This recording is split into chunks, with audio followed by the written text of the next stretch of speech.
I'm Mary Fantuccio. Welcome to the Arlington Weekly News. Now it's time for the social media reminder. You can watch the Arlington Weekly News on our YouTube channel. That's youtube.com/Arlington Weekly News and the number 1. Also on facebook.com/Arlington Weekly News. And you can hear us on 96.7 FM WERA. This week we're going to start off with some ruminations. Viewers may have noticed a relative lack of reporting on the Amazon company's anticipated decision to establish a piece of their second headquarters in Crystal City. This is due to the peculiar way in which information has been coming through. Websites and newspapers featured headlines reporting the decision before the announcement had even been made. I was reminded of the Dewey defeats Truman photo from 1948. It pointed out the danger of rushing ahead to get a scoop. That, and having spent many years living with cats. The other thing that struck me as odd was reporting that someone had revealed information but spoke anonymously due to a non-disclosure agreement. This is not how a non-disclosure agreement is supposed to work. It's supposed to apply to not disclosing the information, not the name of the informant. Nobody cares about the name of the informant except the lawyers. Here at Don Hammond's Arlington Weekly News, we prefer to wait to report our news items until they have happened.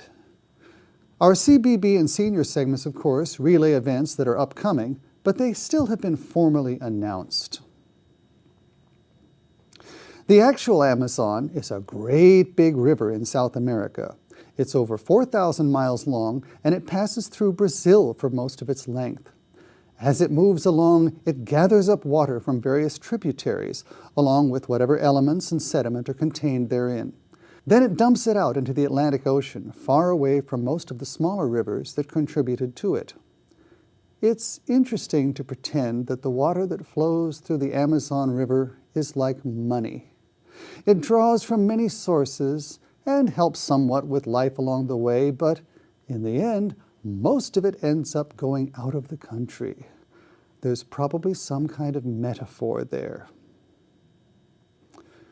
Now, finally, Amazon has officially announced its plan for what they call HQ2. But what exactly is it? A number of state, city, and county governments have been competing for several months, trying to secure an agreement for Amazon to locate their secondary headquarters in their city or county. And Amazon has finally announced their decision, but it's not quite what any of the competitors had in mind.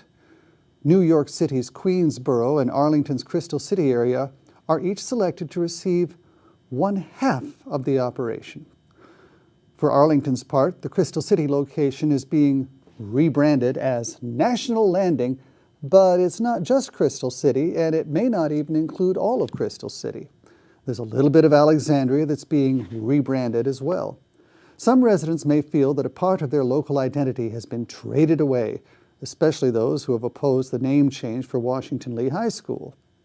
Other observers may feel that getting 1/2 of a secondary headquarters is like wishing for a Christmas pony and just getting 1/2 of a pony. There are still others who are relieved at the smaller size of the project, since they believe that there will be less strain on the existing infrastructure. The promise for Arlington is the introduction of some 25,000 jobs with an average salary of over $150,000. According to Amazon, they will receive $573 million of performance-based incentives. I did the math, and that works out to $22,920 per job. Meanwhile, a lot of people are wondering, who will get those 25,000 jobs? Arlington reported fewer than 2,800 people unemployed in September, so most of the new jobs will almost certainly go to non-residents who will either move in or commute into the area. Arlington didn't really need 25,000 new jobs. Will the Amazon move solve Arlington's problem with high commercial vacancy rates? Here is a listing of Arlington locations most affected by high commercial vacancy rates as of the third quarter of 2017. Roslyn is the worst off, coming in at 25.3%. Crystal City behind that at 19.6%. Then Ballston, still rough, 18.5%. Then Clarendon Courthouse Zone, 14%. Virginia Square's not too bad, 6.9%. Arlington County's overall vacancy rate is 18.1%. This is as of third quarter of 2017. One more recent study projects the office vacancy rate in Crystal City is expected to fall, note this, from 15.5% to 7.2%. Apparently, the study had different starting data from that third quarter 2017 figure. Another source said that Arlington's government expected the overall office vacancy rate to fall from 18% to 14%, but that estimate included other businesses following Amazon into Arlington. Some sources I found suggest that a desirable office vacancy rate is considered to be around 8%. The early signs suggest that property owners, developers, and speculators will be happy, at least in the short run. What will the long-term impact be on the quality of life for the other Arlington residents? Well, as they say, time will tell. This story is going to be with us for a long, long time. As promised last week, here is more about the leaf collection plan. Trucks will be coming to Zone 3 between December 10th and December 13th, which includes the following neighborhoods: Ashton Heights, Barcroft, Bluemont, Cherrydale, Cherry Valley Nature Area, Lyon Park, Lyon Village, Stafford, Albemarle, Glebe, and Terra Leeway Heights. We'll have more of these visits as they come up. It's time for It's Easy Being Green. Well, we don't have an Easy Being Green this week. Instead, we have Opera Nova and Sofia Parformak, who will be singing Non So Pio Cosa Son. I do not know what I am, what do I do? A title to which I can easily relate. Here's Sofia. Thank you.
It's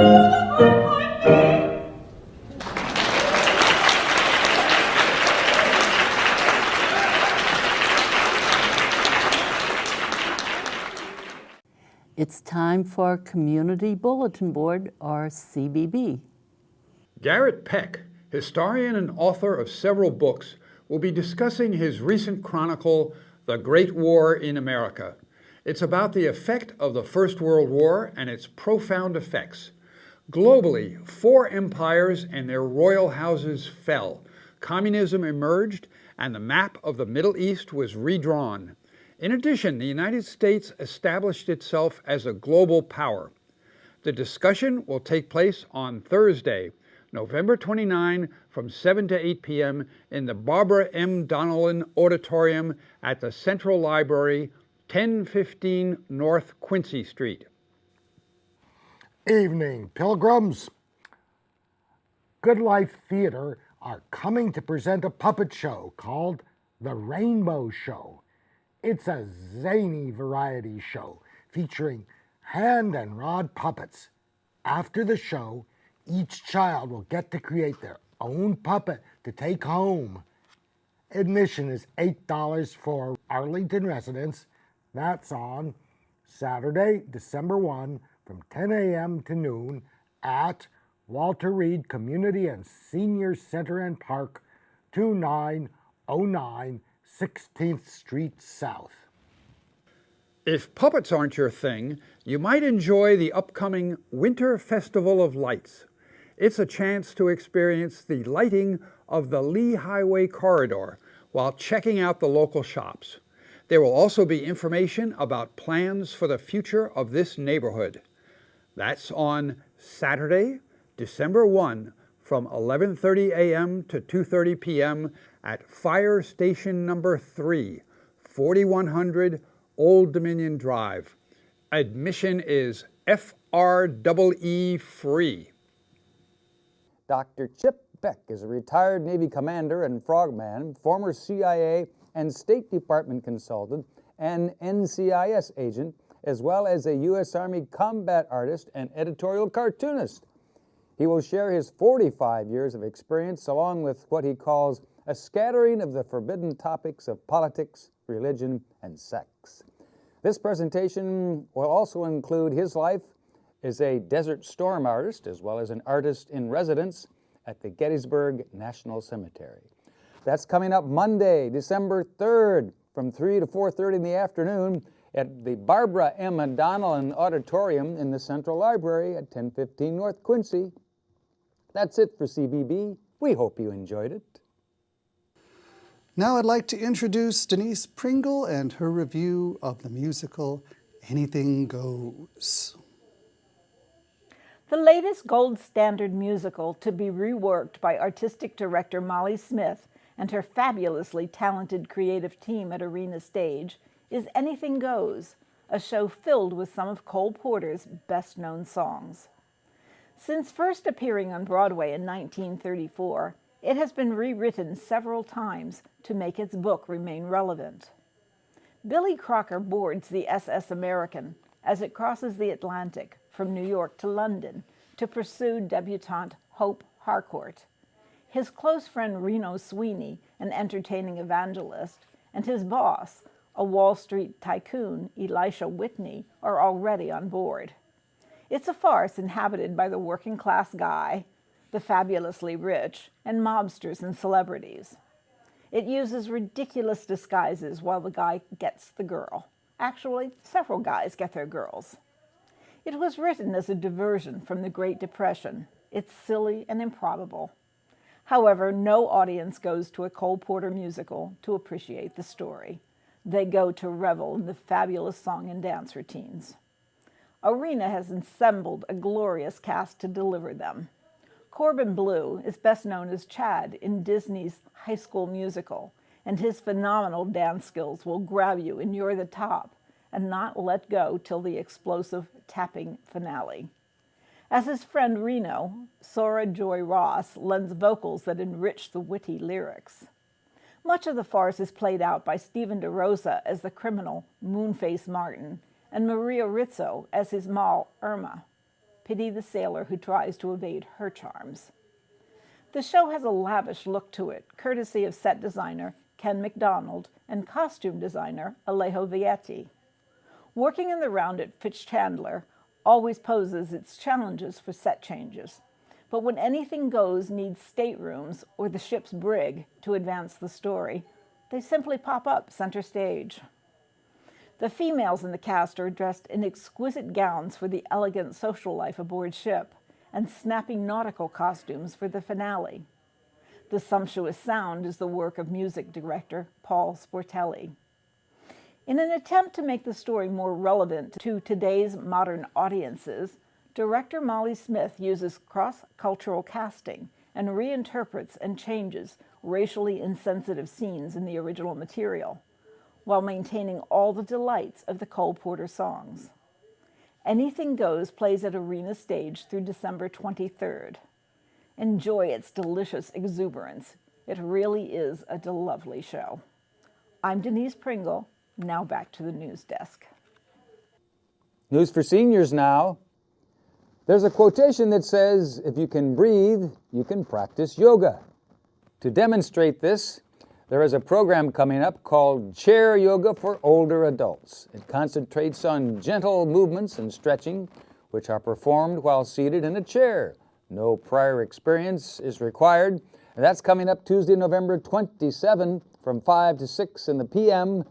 in the Barbara M. Donlin Auditorium at the Central Library, 1015 North Quincy.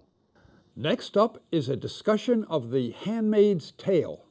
It's part of the Chasing Pages book club series. In the story, women must rely on pictures instead of signs because they are not allowed to read. There are other repressive conventions as well in this imaginative satire. You can join the discussion on Wednesday, November 28 from 2 to 3 p.m. at the Cherrydale Branch Library, 2190 North Military Road. Capital Caring is known in Arlington for their hospice and palliative care. They also help surviving spouses and loved ones after a loss. This time, they will discuss how to survive the holidays when grief threatens to overwhelm. That's on Monday, December 3rd, from 1 to 2 p.m. in the Bluemont Room of the Central Library, 1015 North Quincy Street. Kathy Turner from the Virginia Hospital Center will be presenting a program on the effects of osteoporosis. She will describe how it impacts the body, the benefits of early detection, and the treatment options. The program will take place on Tuesday, November 27th from 10 to 11 a.m. at the Walter Reed Senior Center, located at 2909 South 16th Street. To register, call 703-228-0955. Cheryl Beversdorf is a senior, a volunteer with Arlington Independent Media, and the host of a local radio show called Aging Matters on WERA 96.7 FM. She will be sharing behind-the-scenes stories of what it takes to produce a radio show on Wednesday, November 28th from 11 a.m. to 12 noon at the Langston Brown Senior Center. That's located at 2121 North Culpeper Street. For more information, call 703-228-6300. Since Cheryl has also just crossed over into TV production, and I helped a little bit with that one last night, there will be a little bit about that as well. Arlington seniors have many transportation services available for various needs. Ann Perrett, representing the Commission on Aging's Transportation Committee, will describe different arrangements, costs, and eligibility requirements on Thursday, November 29th from 11 a.m. to noon at the Langston Brown Senior Center, located at 2121 North Culpeper Street. To register, call 703-228-6300. Ever wonder what makes the artworks in museums so special? Art educator Jen Droblin from Arlington County's Creative Resources will lead an interactive exploration of several famous artworks on Fridays beginning November 30th through Friday, December 28th from 5 to 6 p.m. at the Langston Brown Senior Center located at 2121 North Culpeper Street. To register, call 703-228-6300. Thanks to Judy Masabny for contributing to our senior stories. Thank you, Judy. Hi, welcome to another edition of the Sustainable Scoop. We're on location at Christ Church of Arlington for the kickoff of the pickup for the Turkey Trot's 2018 race on Thanksgiving morning. And I'm here with Waldo. Welcome, Waldo. Well, thank you, Miriam, and Arlington Independent Media. Of course, actually, I'm Chandra Nicewonder. I'm the Director of Development at Arlington Thrive, which is a beneficiary of this year's Turkey Trot again, and we are so grateful for that honor. Well, I'm so grateful that I get to be a part of this again this year. But what I'd like to know, and I think a lot of people want to know, is how does the funds that are raised through this event affect Arlington Thrive? That's a great question, Miriam. Actually, the Trot raises funds that go directly to Arlington Thrive, which means they go directly to individuals and families in Arlington County who are in need. And with those funds, we provide them same-day emergency financial assistance. We help them out with their rent so they aren't evicted. We prevent their utilities from being disconnected. We help them with medication and work-related transportation. So it's individual and families who are facing a crisis and need that money right away to make sure they don't fall further down and spiral into a catastrophe. What's so fantastic is that they're raising these funds on Thanksgiving morning, caring about other people, and then you carry on that caring throughout the year. That's right, Miriam. And you know, it's so fitting that they do it on Thanksgiving because it really shows how grateful they are. And it really means a lot to us because we're so grateful and thankful that the runners come out and run and walk the race, but again, raise funds for those in need and those that really could use a hand up. So tell me a little bit about this costume party. What inspired it and what should we expect to see tonight? Oh, that's a great question, Miriam. Again, I love these. Well, you should probably talk to the chief turkey, Thomas, but I'll go ahead and speak for him. Thomas, the chief turkey, and his friends represent all the fun characters that people dress up when they come out and run the trot on Thanksgiving morning. I mean, we've got Santa Claus, we've got turkeys, we've got bananas. So it's really neat to see everybody in costume. And so this year the idea was to really get behind that and encourage even more people to come out and run or walk the Arlington Turkey Trot in costume. And so tonight we're going to have a contest and really get behind that costume theme with Thomas and his friends. And what's really important too is not everybody can be out there Thanksgiving morning. In fact, I'm not sure Pershing can handle another runner in the Turkey Trot, but you're trying to keep this momentum going year round.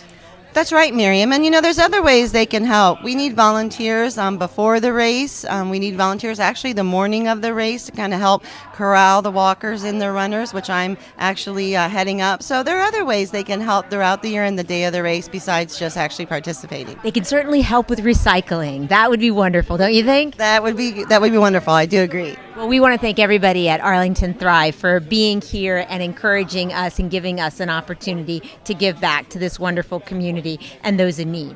Well, thank you, Miriam. I appreciate you interviewing me. And again, Arlington Thrive is grateful to be a beneficiary of the trot and grateful to be able to have this time to talk to you. Happy Thanksgiving. Gobble, gobble. Gobble, gobble. We also have Mr. Bunny Hop. A bunny of few words. And Heather, your organization's a beneficiary, so you're here to carve up our lovely turkey today. But tell us exactly what it is that we're serving in terms of what this event does for the public.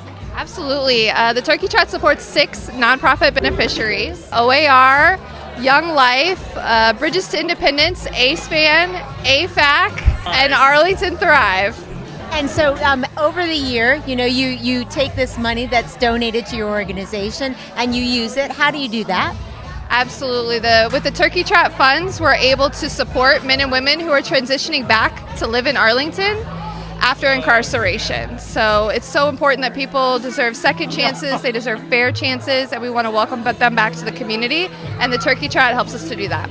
And really, all of those organizations work together to help people who have a need at one time or another, right? Right, absolutely. It's so important. So basically, they're carving up this major event, the Big Turkey. And so, Mark, what is the most exciting thing about this year's Turkey Trot, other than this wonderful outfit you're wearing?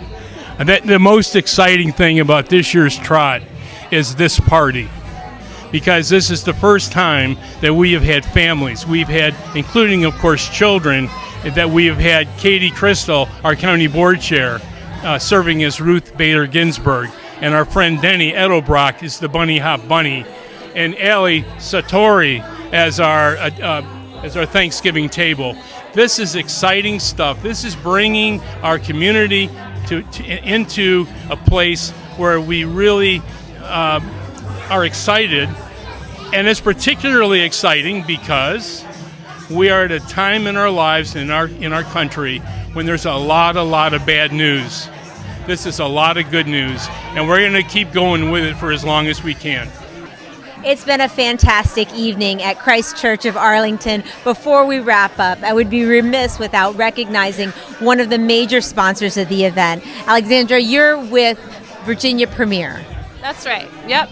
So what is it that made you want to sponsor the Turkey Trot? Well, Virginia Premier is just really excited to support any organization that gets the community together and, provides services for the community as well. So we're happy to do it. I love your outfit. It's like you set the table for Thanksgiving. We had, mixed opinions about it, but overall, it's a good decision. Okay, so it's going to be Thanksgiving morning when everybody gets to see this. A lot of people are going to get up really early out in the cold. So our own county board member, Katie Crystal, RBG imposter, what would you like to say to everyone here at Arlington Independent Media and in Arlington for Thanksgiving? Happy Thanksgiving! I know my colleagues and I on the county board are all incredibly thankful for the many Arlingtonians who make our community great every day. Whether you are trotting or eating or enjoying family and friends or all of the above, I hope it's a wonderful day. Yes, and a happy holiday. I'm Miriam Gennari. That's the Sustainable Scoop. Back to the news desk. Well, I hope you enjoyed our special Thanksgiving edition of Don Hammond's Arlington Weekly News. But if you didn't, don't worry. The regular gang will be back to do it properly next week. Good night.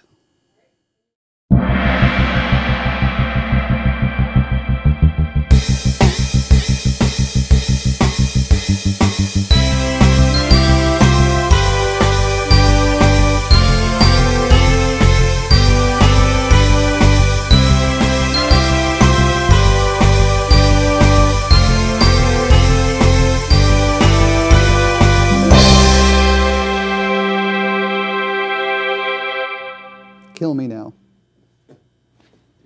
We can cut.